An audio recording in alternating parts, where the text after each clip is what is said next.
el hombre que se convertiría en el jefe de Estado más longevo del mundo, actualmente en funciones, nació el 13 de febrero de 1933 en Mbomekаа, una pequeña aldea enclavada en la densa selva tropical de la región sur de Camerún.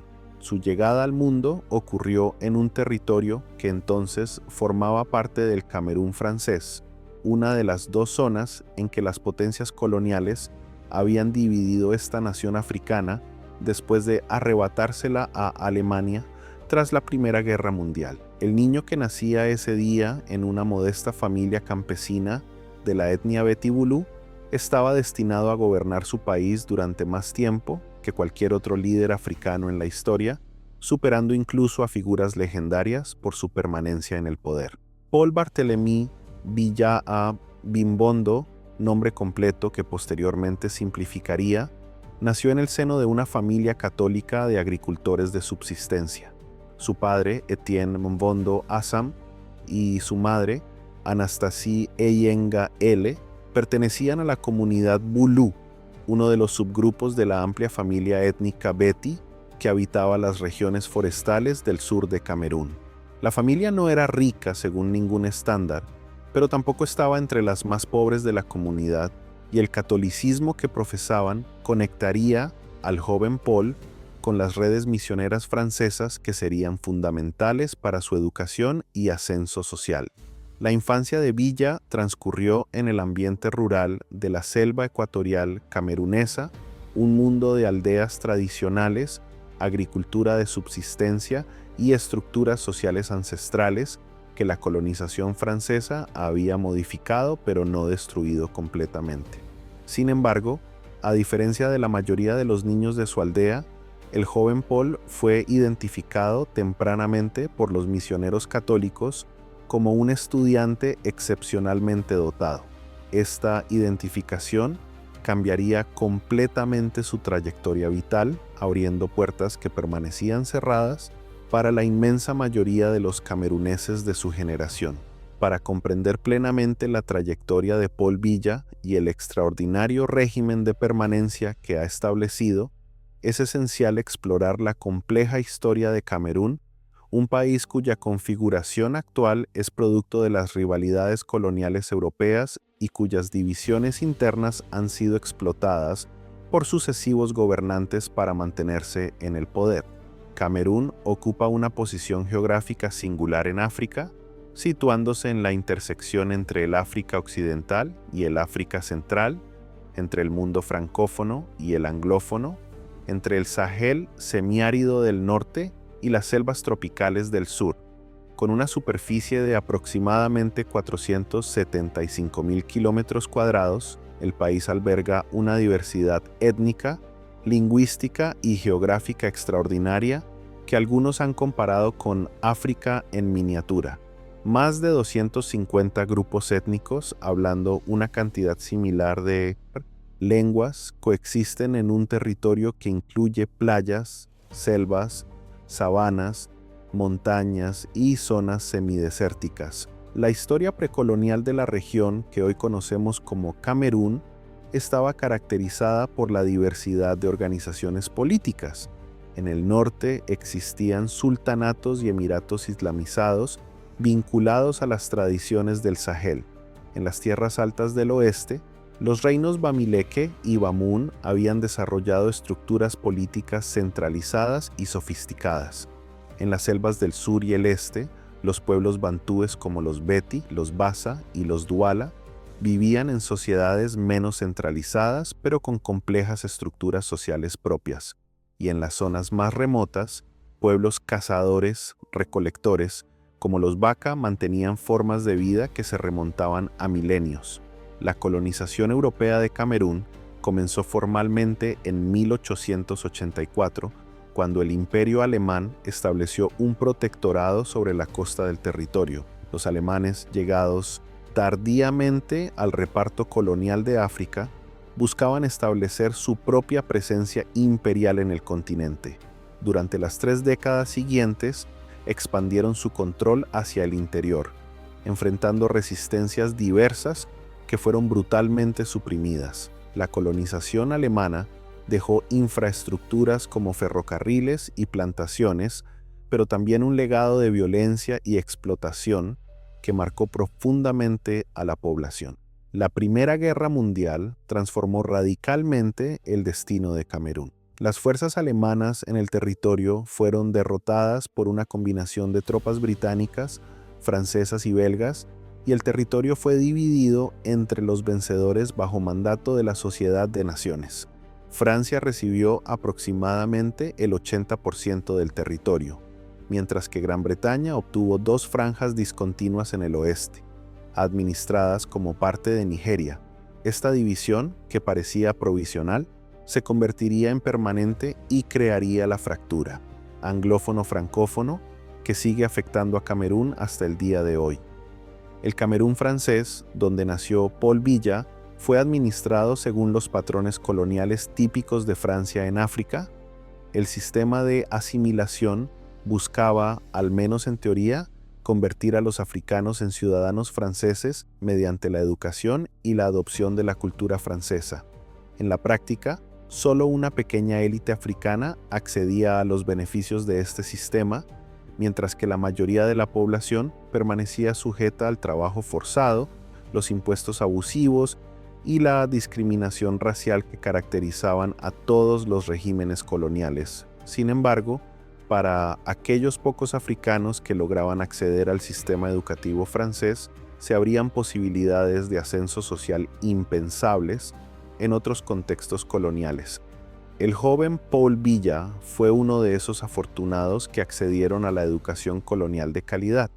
Después de completar la escuela primaria en misiones católicas cercanas a su aldea, fue enviado al Seminario Menor de Akono, donde demostró aptitudes académicas excepcionales. Posteriormente continuó sus estudios en el Seminario Mayor de Yaoundé, preparándose aparentemente para el sacerdocio. Sin embargo, eventualmente decidió abandonar la carrera eclesiástica para seguir estudios universitarios en Francia, una decisión que lo colocaría en el camino hacia el poder político. En 1956, Biya viajó a Francia para continuar su educación superior. Estudió primero en el Liceo Louis Le Grand de París, una de las instituciones educativas más prestigiosas de Francia, y posteriormente obtuvo títulos en Derecho Público y Ciencias Políticas de la Universidad de París, así como un diploma del Instituto de Estudios Políticos, conocido como Sciences Po. Esta formación de élite lo preparó para una carrera en la administración pública, el camino típico hacia el poder en las colonias francesas, en proceso de independencia. Mientras Biya completaba sus estudios en Francia, Camerún atravesaba un turbulento proceso de descolonización que difería significativamente del de otros territorios franceses en África. A diferencia de la mayoría de las colonias francesas, donde la transición a la independencia fue relativamente pacífica, Camerún experimentó una violenta guerra de independencia que dejó cicatrices profundas en la sociedad. El movimiento independentista más importante, la Unión de los Pueblos de Camerún, conocida como UPC, fue prohibido por las autoridades coloniales y forzado a la clandestinidad, desde donde libró una guerra guerrillera que se prolongaría incluso después de la independencia formal. La violencia colonial contra la UPC fue extraordinariamente brutal. Aldeas enteras fueron destruidas, poblaciones desplazadas y miles de personas asesinadas en operaciones de contrainsurgencia dirigidas por el ejército francés. Los líderes de la UPC, incluyendo a Rouben Niobé y Félix Roland Moumié, fueron asesinados. Y cuando la independencia finalmente llegó el 1 de enero de 1960, el poder no fue entregado a los nacionalistas que habían luchado por ella, sino a Ahmadou Ahidjo, un político musulmán del norte que había colaborado con los franceses y que contaba con su apoyo total. Paul Biya regresó a Camerún poco después de la independencia en 1962 para iniciar una carrera en la administración pública del nuevo Estado. Su formación de élite en Francia lo hacía extraordinariamente valioso en un país que carecía de cuadros administrativos capacitados. Rápidamente fue incorporado a la presidencia de la República, donde comenzó a ascender por los escalones burocráticos con una combinación de competencia técnica, discreción absoluta y lealtad inquebrantable al presidente Ahidjo. El régimen de Ahidjo que Villa servía era una dictadura de partido único que no toleraba ninguna oposición. La UPC, aunque debilitada, continuaba su resistencia guerrillera en algunas regiones y el gobierno la suprimía con brutalidad extrema. Los partidos políticos independientes fueron prohibidos, la prensa amordazada y cualquier disidencia enfrentaba represión severa. Ahidjo gobernaba mediante una combinación de cooptación de élites regionales y étnicas, distribución clientelar de recursos y terror contra quienes se atrevían a desafiar el orden establecido. La discreción de Villa durante estos años fue notable. Mientras otros funcionarios ambiciosos buscaban protagonismo y acumulaban enemigos, Villa cultivaba una imagen de tecnócrata eficiente y apolítico, completamente leal al presidente. Esta estrategia de invisibilidad resultó extraordinariamente efectiva. Ahidjo, un hombre suspicaz que desconfiaba de cualquiera que pareciera ambicioso, encontró en Villa exactamente el tipo de subordinado que valoraba: competente, discreto y aparentemente carente de ambiciones propias. El ascenso de Villa fue gradual pero inexorable. En 1968 fue nombrado secretario general de la presidencia, una posición que lo colocaba en el centro del poder, gestionando el flujo de información y acceso al presidente. En 1975, Ahidjo lo elevó a primer ministro, convirtiéndolo formalmente en el segundo hombre del régimen.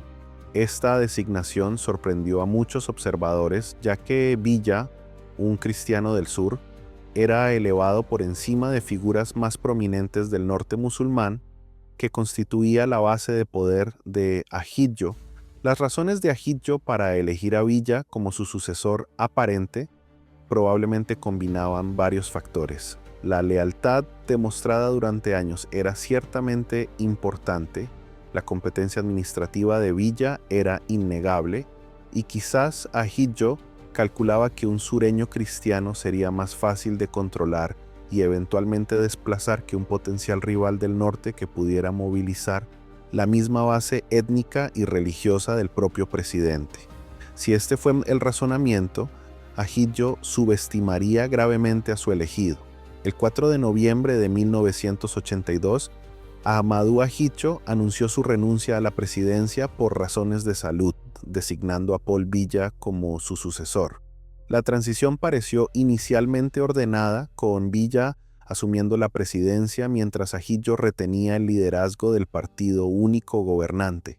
Sin embargo, pronto quedó claro que Ahidjo no tenía intención de retirarse completamente del poder y que esperaba continuar controlando el país desde las sombras a través de su dominio del partido.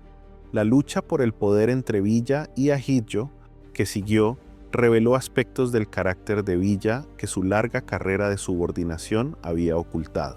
Lejos de ser el burócrata pasivo que había aparentado ser, Villa demostró una voluntad de poder y una capacidad para la maniobra política que sorprendieron a muchos. Gradualmente fue desplazando a los hombres de Ahidjo de posiciones clave, reemplazándolos con sus propios leales, muchos de ellos provenientes de su misma región y grupo étnico del sur.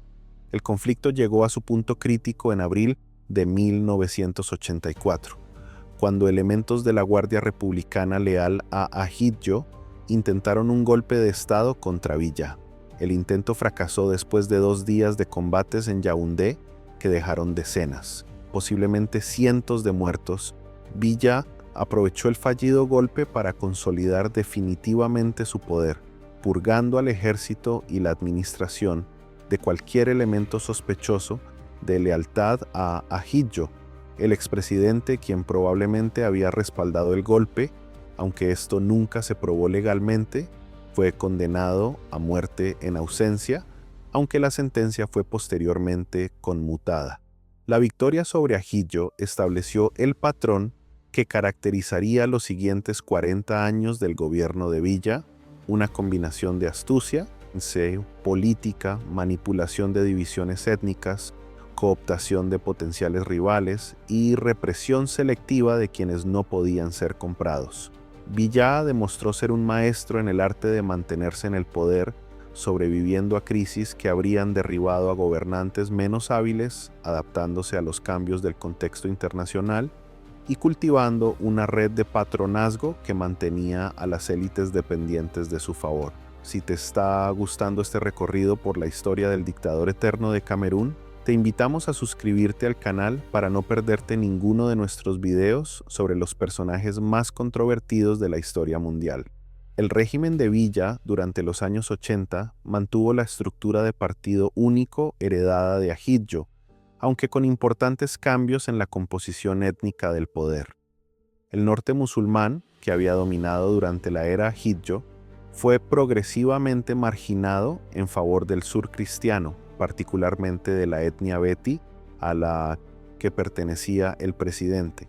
Este favoritismo étnico, aunque nunca reconocido oficialmente, era evidente en la composición del gabinete, el alto mando militar y la distribución de recursos y oportunidades. Camerún bajo Villa seguía siendo un estado autoritario, pero uno donde el grupo étnico dominante había cambiado. La economía camerunesa, que había gozado de relativa prosperidad durante los años 70, gracias a las exportaciones de petróleo, cacao y café, comenzó a deteriorarse durante la década de los 80. La caída de los precios de las materias primas, combinada con la mala gestión y la corrupción endémica, llevó al país a una crisis económica severa que obligó eventualmente al gobierno a aceptar programas de ajuste estructural impuestos por el Fondo Monetario Internacional y el Banco Mundial.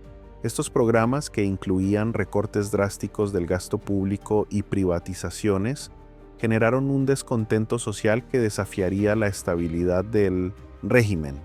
El fin de la Guerra Fría, a finales de los años 80, transformó el contexto internacional de maneras que afectarían profundamente a los regímenes autoritarios africanos.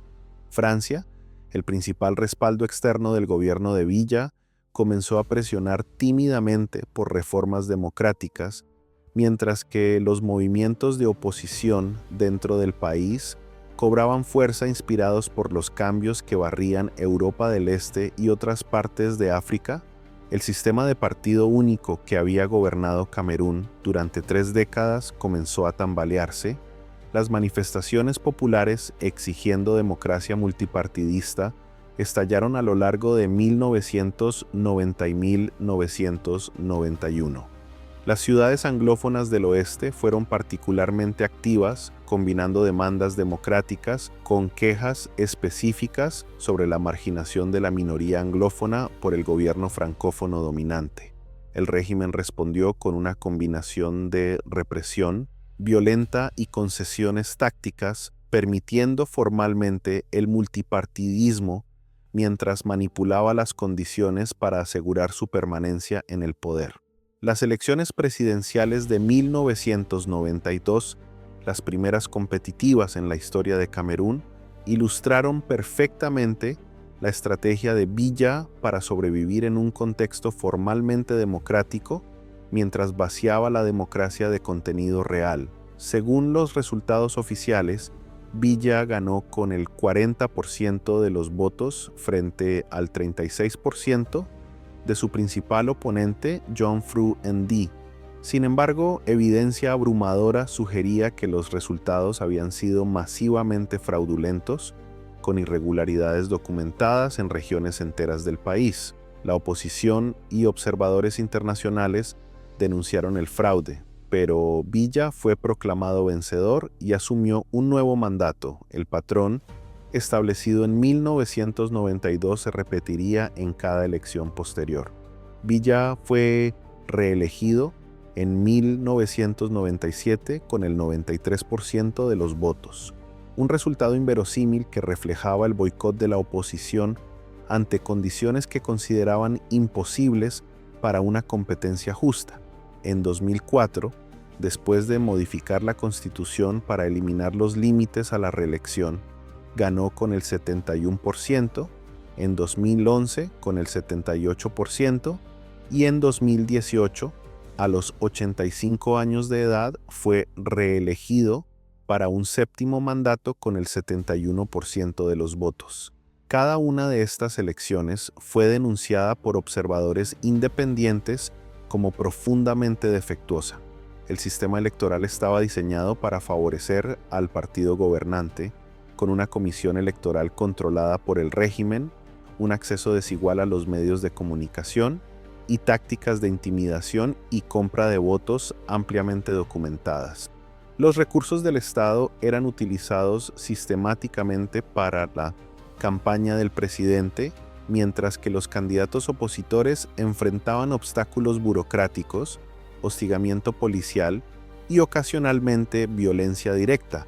La formalidad democrática servía como fachada para una realidad autocrática. La longevidad de Villa en el poder requería algo más que fraude electoral. Exigía un sistema sofisticado de control y cooptación que mantuviera a las élites dependientes del régimen y que desactivara las amenazas antes de que pudieran cristalizar. Villa desarrolló este sistema con maestría consumada, creando una red de patronazgo que penetraba todos los niveles de la sociedad camerunesa: empleos públicos, contratos gubernamentales, becas, licencias comerciales y todo tipo de recursos estatales eran distribuidos según criterios de lealtad política, creando una clase dependiente que tenía más que perder, desafiando al régimen que apoyándolo. La manipulación de las divisiones étnicas fue otro pilar fundamental de la supervivencia del régimen. Camerún, con sus más de 250 grupos étnicos, ofrecía oportunidades infinitas para la política del divide y vencerás. Villa cultivaba hábilmente las rivalidades entre grupos, favoreciendo alternativamente a diferentes comunidades, creando tensiones que impedían la formación de coaliciones opositoras amplias. Los líderes de cada grupo étnico eran cooptados mediante el acceso a recursos, convirtiéndolos en intermediarios que garantizaban el apoyo de sus comunidades al régimen a cambio de beneficios personales. El ejército y las fuerzas de seguridad recibían atención especial como garantía última del poder de Villa. Los altos mandos militares eran cuidadosamente seleccionados por lealtad, frecuentemente de la propia etnia beti del presidente, y generosamente recompensados con salarios, privilegios y oportunidades de enriquecimiento. Los comandantes eran rotados regularmente para evitar que desarrollaran bases de poder independientes. Cualquier señal de deslealtad era castigada severamente, con oficiales sospechosos destituidos, encarcelados o forzados al exilio. El golpismo que había plagado a otros países africanos fue efectivamente prevenido mediante esta combinación de incentivos y vigilancia. La corrupción en Camerún bajo Villa alcanzó niveles extraordinarios incluso para los estándares africanos. Transparencia Internacional consistentemente clasificaba al país entre los más corruptos del mundo, y las historias de funcionarios acumulando fortunas inexplicables eran omnipresentes. La corrupción no era una disfunción del sistema, sino su principio organizador. Los funcionarios eran designados con la expectativa de que robarían, y su continuidad en el cargo dependía de compartir el botín con sus superiores, y en última instancia con el presidente. Este sistema convertía a cada funcionario en cómplice del régimen, atado por su propia culpabilidad. El propio Villa y su familia acumularon una fortuna cuya magnitud exacta era imposible de determinar, dada la opacidad total que rodeaba sus finanzas personales, propiedades de lujo en Francia y otros países europeos, incluyendo un hotel particular en París valorado en decenas de millones de euros, eran atribuidas al presidente o a miembros de su círculo íntimo. Los viajes de Villa a Europa, donde pasaba meses cada año hospedado en hoteles de lujo, costaban millones de dólares al erario público, y la ostentación de riqueza por parte de funcionarios del régimen contrastaba obscenamente con la pobreza de la mayoría de los cameruneses.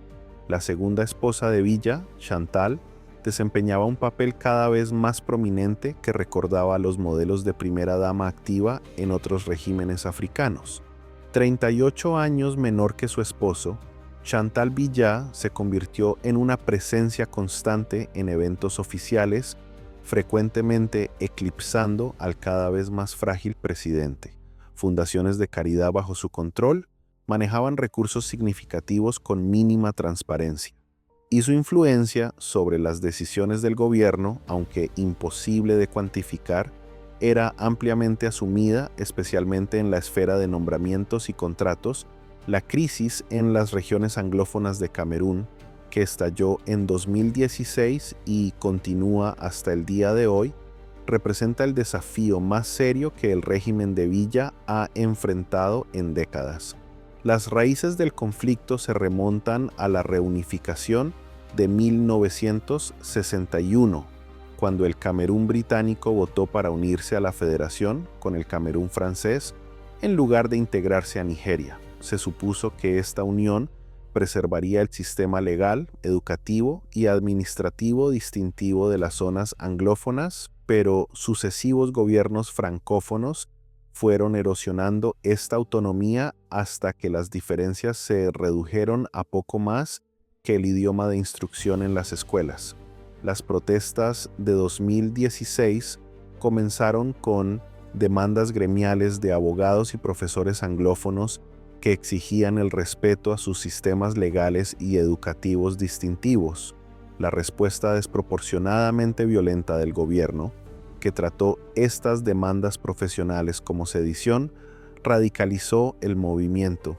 Lo que comenzó como peticiones de reforma federal evolucionó hacia demandas de independencia, con grupos armados declarando la creación de la República de Ambazonia en las regiones anglófonas y librando una guerra guerrillera contra el ejército camerunés. El conflicto anglófono ha sido devastador para la población de las regiones afectadas. Miles de personas han muerto en los combates y en atrocidades cometidas tanto por las fuerzas gubernamentales como por los grupos separatistas. Cientos de miles han sido desplazadas de sus hogares. Las escuelas han permanecido cerradas durante años, con una generación entera de niños privados de educación. La economía de la región ha sido destruida, y las violaciones de derechos humanos, incluyendo ejecuciones extrajudiciales, torturas, quema de aldeas y violencia sexual, han sido documentadas extensamente por organizaciones internacionales. La respuesta del régimen de Villa al conflicto anglófono ha combinado la brutalidad militar con una negativa total a abordar las causas subyacentes del descontento. Villa ha rechazado cualquier discusión sobre federalismo o descentralización significativa, insistiendo en que Camerún es uno e indivisible. Los intentos de mediación internacional han sido rechazados o ignorados. Los moderados anglófonos que buscaban soluciones negociadas han sido marginados, encarcelados o forzados al exilio, y la espiral de violencia continúa sin perspectivas claras de resolución. La situación en las regiones anglófonas ilustra una verdad más amplia sobre el régimen de Villa, su incapacidad fundamental para reformarse o adaptarse a demandas legítimas de su población, un sistema construido enteramente sobre el mantenimiento del poder personal del presidente y su red de beneficiarios no puede responder a demandas de justicia, equidad o representación, porque hacerlo amenazaría los fundamentos mismos del sistema. La única respuesta disponible es la represión, lo que a su vez genera más resistencia en un ciclo que solo puede romperse con un cambio fundamental del régimen. La vejez de Paul Villa y la cuestión de la sucesión se han convertido en las preocupaciones centrales de la política camerunesa, aunque el tema es esencialmente tabú en los medios del país. El presidente, nacido en 1933, tiene más de 90 años y muestra signos evidentes de declive físico, y posiblemente cognitivo. Sus apariciones públicas son cada vez más raras y breves, los discursos que pronuncia son frecuentemente leídos con dificultad y pasa periodos cada vez más prolongados en el extranjero, supuestamente por razones de salud, aunque los detalles nunca se hacen públicos. A pesar de su estado, Villa no ha designado ningún sucesor ni ha establecido ningún mecanismo de transición. La Constitución establece que en caso de vacancia, el presidente del Senado asume el poder interinamente, pero esta disposición es vista por muchos como inadecuada para una transición real. Los potenciales aspirantes a la sucesión maniobran discretamente, pero ninguno se atreve a posicionarse abiertamente por temor a ser visto como esperando la muerte del presidente, una sospecha que equivaldría a un suicidio político. El régimen permanece en una especie de animación suspendida, incapaz de contemplar su propio futuro. Las facciones que competirán por el poder cuando Villa finalmente lo abandone representan diferentes intereses regionales, étnicos y económicos, cuyas rivalidades han sido contenidas durante décadas por el arbitraje del presidente. Los Beti del Sur esperarán retener el poder que han disfrutado bajo Villa. Los Bamileque del Oeste, el grupo étnico más numeroso y económicamente dinámico, pueden reclamar su turno en el poder. El norte musulmán, marginado desde la caída de Ajillo, buscará recuperar influencia. Y los intereses extranjeros, particularmente Francia, pero también China, Estados Unidos y otros, maniobrarán para asegurar que cualquier transición preserve sus intereses económicos y estratégicos. El escenario más temido es una transición caótica que libere todas las tensiones contenidas durante décadas de autoritarismo. Los conflictos étnicos que el régimen ha manipulado podrían desbordarse, la crisis anglófona podría intensificarse o extenderse. Las rivalidades entre facciones de la élite podrían escalar hacia la violencia, y un ejército acostumbrado a la represión, pero no a la neutralidad política, podría ser tentado a intervenir directamente. Camerún, que ha gozado de una estabilidad autoritaria durante más de 6 décadas, podría enfrentar turbulencias que hacen palidecer cualquier cosa experimentada previamente. La comunidad internacional, particularmente Francia, como antigua potencia colonial y principal aliado externo del régimen, ha mostrado poco interés en presionar por una transición democrática en Camerún. Los intereses económicos franceses en el país, que incluyen el sector petrolero, telecomunicaciones y otras industrias, han sido bien atendidos por el régimen de Villa.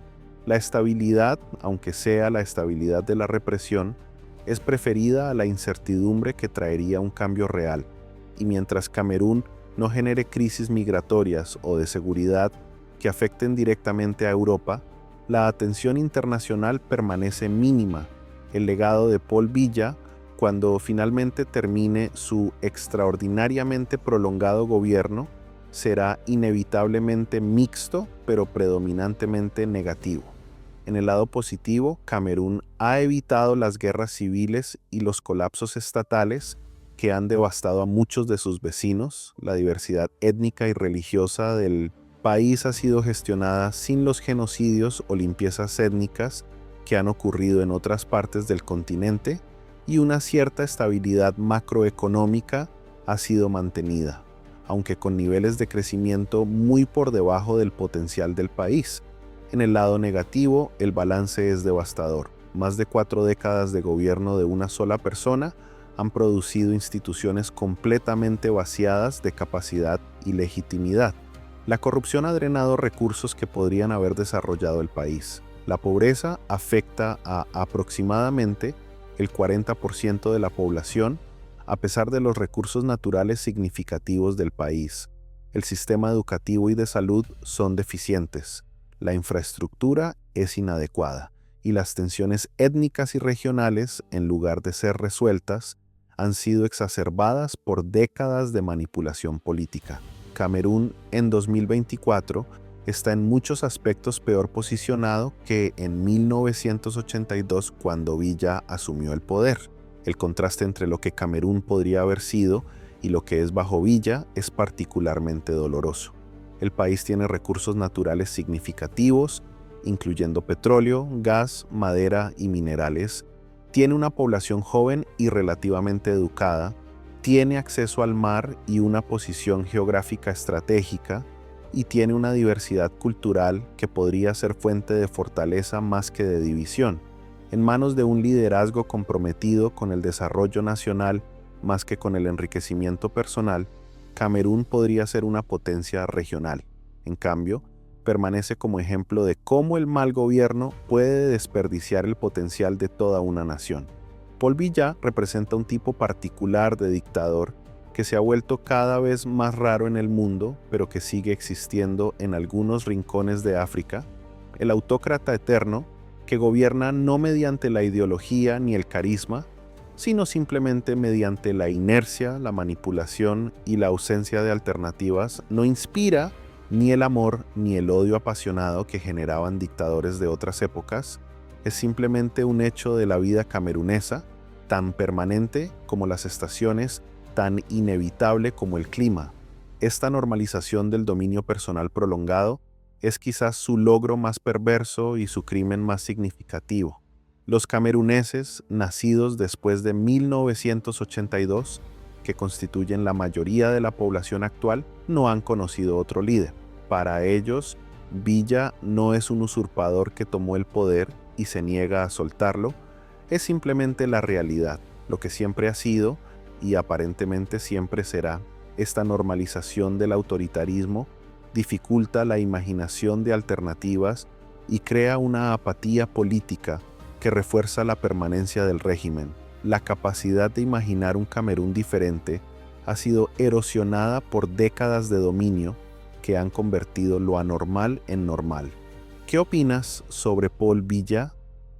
¿Crees que su extraordinaria permanencia en el poder refleja algún tipo de habilidad política genuina o es simplemente el producto de un sistema diseñado para hacer imposible cualquier alternativa? ¿Y qué responsabilidad tiene Francia, como antigua potencia colonial y principal aliado externo, por haber sostenido durante décadas un régimen que ha empobrecido y dividido a Camerún? Por favor, déjanos saber tu opinión en la sección de comentarios. Si te gustó este video, te invitamos a suscribirte al canal para seguir explorando las historias más oscuras de la historia mundial. Mientras tanto, muchas gracias por ver este video